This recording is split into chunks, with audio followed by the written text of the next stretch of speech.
우리 하나님 말씀을 다 같이 보도록 하겠습니다. 누가복음 9장 18절에서 22절까지의 말씀을 우리가 다 같이 보도록 하겠습니다. 누가복음, 신약성경 누가복음 9장 18절에서 22절까지의 말씀입니다.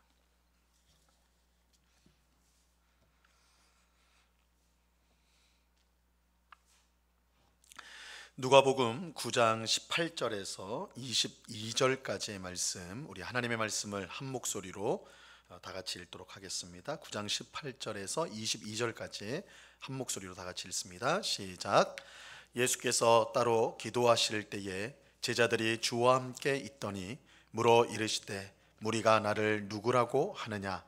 대답하여 이르되 세례 요한이라 하고 더러는 엘리야라, 더러는 옛 선지자 중에 한 사람이 살아났다 하나이다. 예수께서 이르시되 너희는 나를 누구라 하느냐? 베드로가 대답하여 이르되 하나님의 그리스도 신이다 하니 경고하사 이 말을 아무에게도 이르지 말라 명하시고 이르시되 인자가 많은 고난을 받고 장로들과 대제사장들과 서기관들에게 버림받되어 죽임을 당하고 제3일에 살아나야 하리라 하시고. 아멘. 오늘 읽은 본문을 가지고 우리의 중보자이신 예수 그리스도라는 제목으로 하나님의 말씀을, 박두빈 전사님이 하나님의 말씀을 전하도록 하시겠습니다.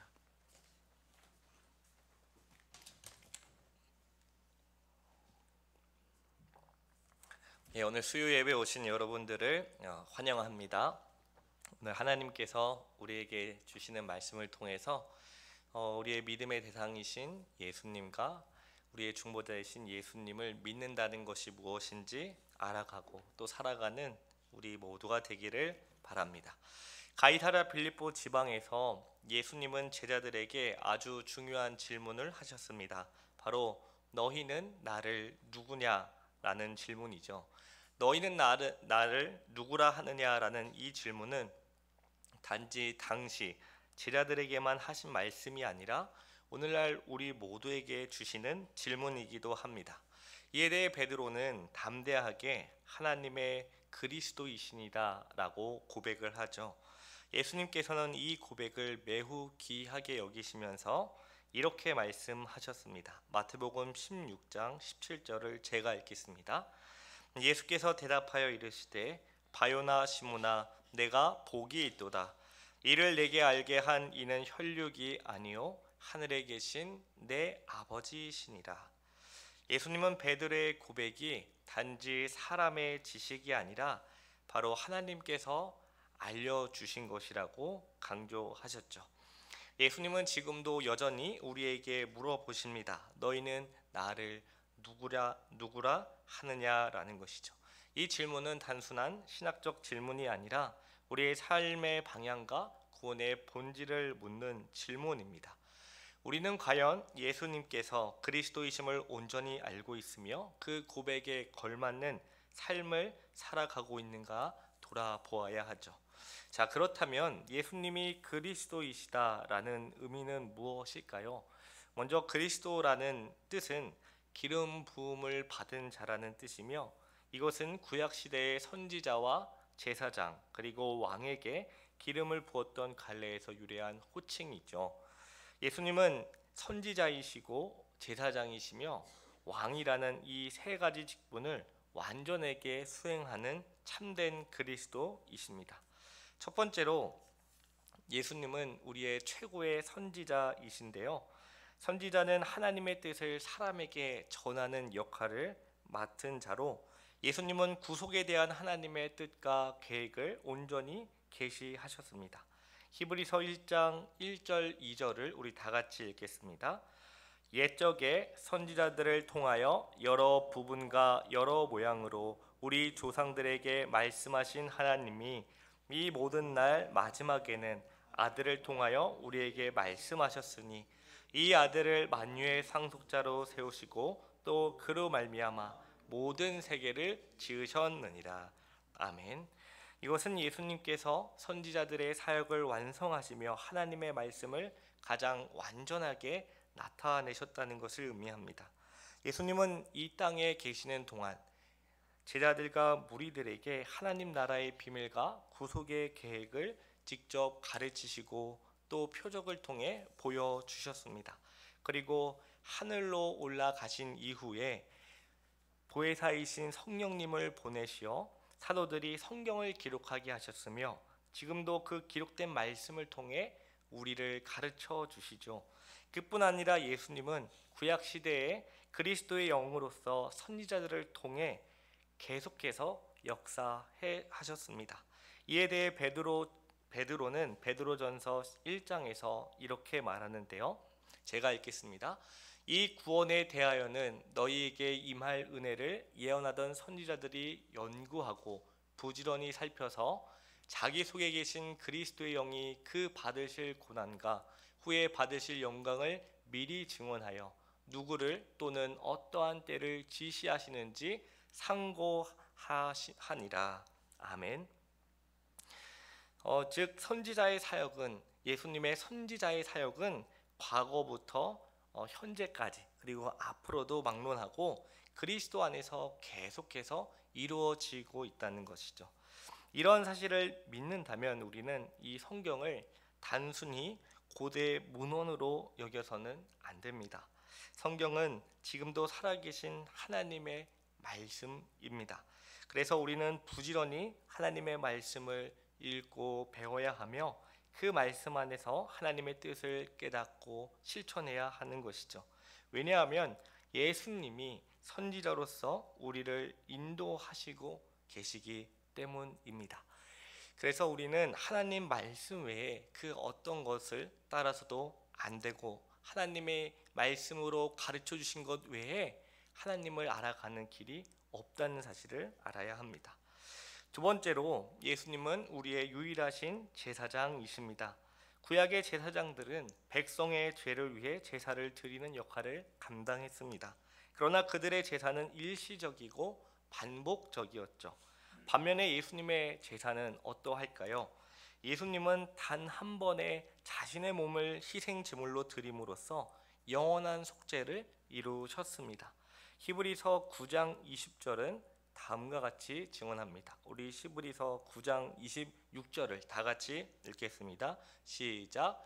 그리하면 그가 세상을 창조한 때부터 자주 고난을 받아야 할 것이로되 이제 자기를 단번에 제물로 드려 죄를 없이 하시려고 세상 끝에 나타나셨느니라. 아멘. 또한 히브리서 10장 10절에서는 예수 그리스도의 몸을 단번에 드리심으로 말미암아 우리가 거룩함을 얻었노라고 말씀합니다. 예수님의 제사는 그 효력이 영원하다라는 것을 말씀하는 것이죠. 이것은 단지 과거의 사건이 아니라 오늘도 예수님을 믿는 우리에게 우리의 삶에 적용되는 진리의 말씀입니다. 우리는 그리스도의 제사 외에는 다른 어떤 것으로도 의롭게 될 수 없습니다. 예수님의 제사는 구약의 모든 제사를 넘어서는 진정한 제사이며 완전한 제사입니다. 뿐만 아니라 예수님은 지금도 하늘 보좌 우편에서 우리를 위해 중보하십니다. 히브리서 7장 24절과 25절 말씀을 제가 읽겠습니다. 예수는 영원히 계심으로 그 제사장 직분도 갈리지 아니하느니라. 그러므로 자기를 힘입어 하나님께 나아가는 자들을 온전히 구원하실 수 있으니 이는 그가 항상 살아계셔서 그들을 위하여 간구하심이라. 아멘. 이것은 예수님의 제사장 사역이 하늘 보좌 우편에 앉아 계심에도 계속해서 이루어지고 있음을 보여주는 것이죠. 따라서 우리는 어떤 힘들고 고난의 그 상황에서도 낙심하지 말고 포기하지 말아야 할 이유가 바로 여기에 있습니다. 왜냐하면 우리의 제사장이신 예수님께서 또 우리의 중보자이신 예수님께서 우리를 위해 계속해서 기도하고 계시기 때문입니다. 우리는 그리스도이신 예수님의 제사장 사역을 믿고 우리의 어떤 의로움, 어떤 공로도 내세우지 말아야 합니다. 왜냐하면 우리의 모든 것은 사실 우리에게서 나온 것이 아니라 예수 그리스도에게서 나왔기 때문이죠. 하지만 안타깝게도 우리가 신앙생활을 하고 또 열심히 봉사를 하다 보면은 어떻습니까? 나를 알아주지 않거나 또는 나를 인정해주지 않는다면, 반대로 말하면 나를 무시하면 견딜 수가 없는 우리의 모습을 보게 되죠. 그럴 때일수록 우리가 하나님 앞에 나와 드려질 수 있다는 그 이유, 오직 우리의 제사장이신 예수님으로 인해 이 모든 것이 가능해졌다는 것을 생각하면서 우리의 의로움을 내세우는 것이 아니라 우리를 구원하신 예수님만을 자랑하고 나타내야 합니다. 우리의 구원과 우리의 의로움은 오직 예수님의 희생과 중보에 근거할 때 그것이 진정한 효력을 낼 수 있는 것이죠. 이 모든 사실에 우리는 감사하며 예수님의 이름으로 하나님께 나아갈 수 있기 때문입니다. 세 번째로, 예수님은 우리의 왕이십니다. 구약 시대의 왕들은 하나님의 백성을 대신 다스리며 하나님의 뜻을 그들에게 나타내 보이는 그 임무를 가지고 있었는데요. 예수님은 그 모든 왕권들, 하나님의 뜻을 온전히 성취하시고 이루실 참된 왕이십니다. 그분은 말씀과 성령으로 우리를 다스려 주시는데요. 우리 안에 하나님의 말씀의 씨앗을 심겨 주셔서 또 그 말씀의 씨앗이 무럭무럭 자라날 수 있도록 우리를 인도해 주십니다. 그럴 때 우리 마음 가운데 하나님의 말씀의 씨앗이 자라고 그것이 심겨질 때 우리의 삶에 그 열매들이 나타나게 됩니다. 이 모든 것은 예수님께서 우리의 왕으로서 이루시는 것이죠.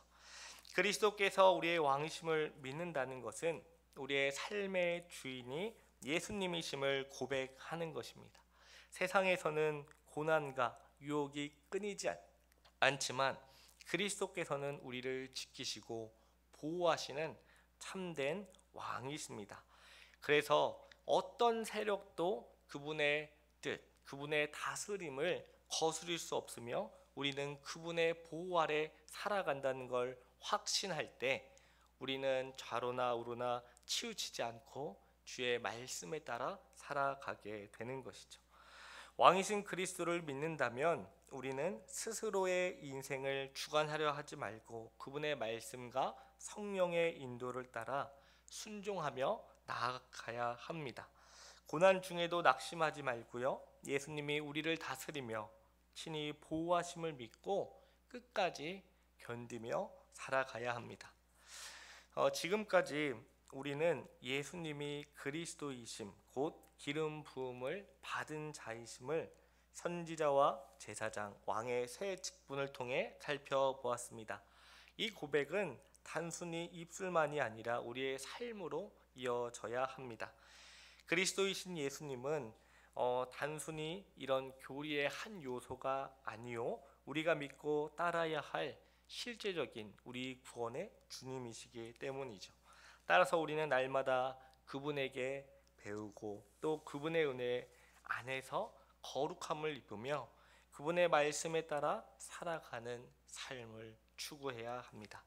그리스도이신 예수님은 우리에게 참된 진리와 생명을 주시는 유일한 분이시기 때문입니다. 우리의 선지자이시고 제사장이시며 왕이신 그리스도께 우리의 삶의 모든 것을 맡겨드리며 그분의 말씀에 따라 살아가는 저와 여러분이 되기를 바랍니다.